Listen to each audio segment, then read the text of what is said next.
augustu 2016 a ja sa nachádzam na priehrade Ružina v okrese Lučenec a som tu kvôli tomu, aby som sa pozrel na korytka maliarské, ktoré tu žijú v tomto piesku a vo vode. Sú také lastúrniky.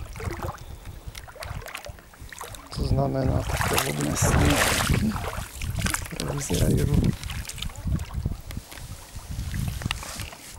Teda ich schránky asi takto.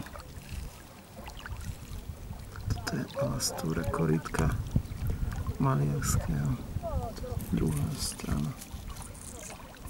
Pravá, ľavá. Takéto dlhé. Tu na tejto priehrade Ružinej žije veľa. Na rozdiel od svojich príbuzných korytok riečných žijú častejšie v stojatej vode na rôznych priehradách alebo vodných nádržiach. Skôr v takej hlbšej vode a nie pri brehu.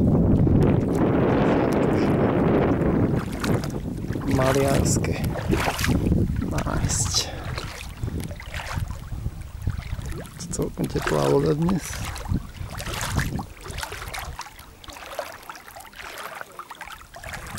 Tu sa piesok.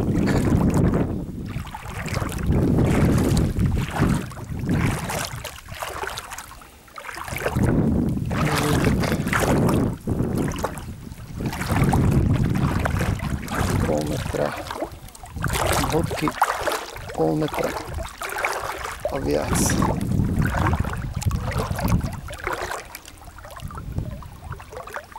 Nič nejaké nájdeme.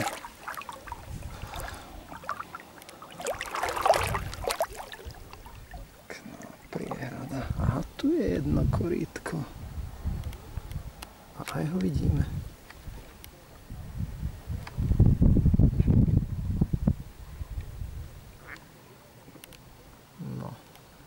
Trocha vyčistí voda, ale vidíme. To je ono. Tam vidno aj takú viditeľnú rýhu v piesku, ktorou sa pohybuje.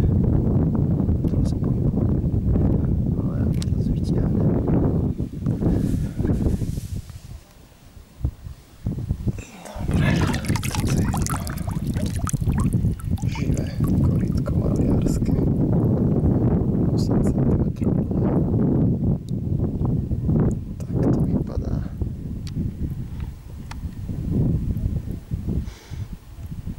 To sú vlastne dve lastúry spojené takým veľmi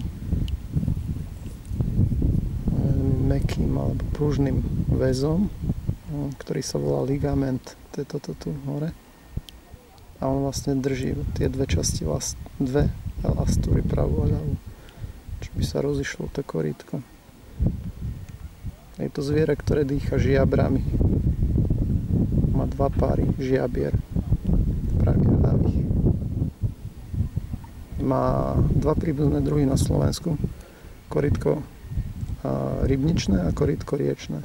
Korýtko rybničné žije tiež v takýchto väčších vodných nádržiach, ale aj v riekach. A korýtko riečne žije, ako je názov, v riekach, ale aj v potokoch. Od najnižších nadmorských výšok na našom území až po stredné pásmo, podhorské vodné toky.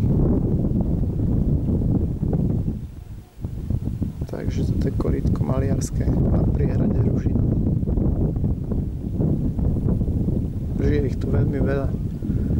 A okrem nich tu žijú ešte aj škľapky rybničné alebo nie riečné, škľapky riečné. To som jedno našiel, rybničné nie. Aspoň som nevidel. Takže takto to vypadá. Toto je obec Divín, Divínsky hrad. Na opačnej strane obec Ružina, to je priehrada.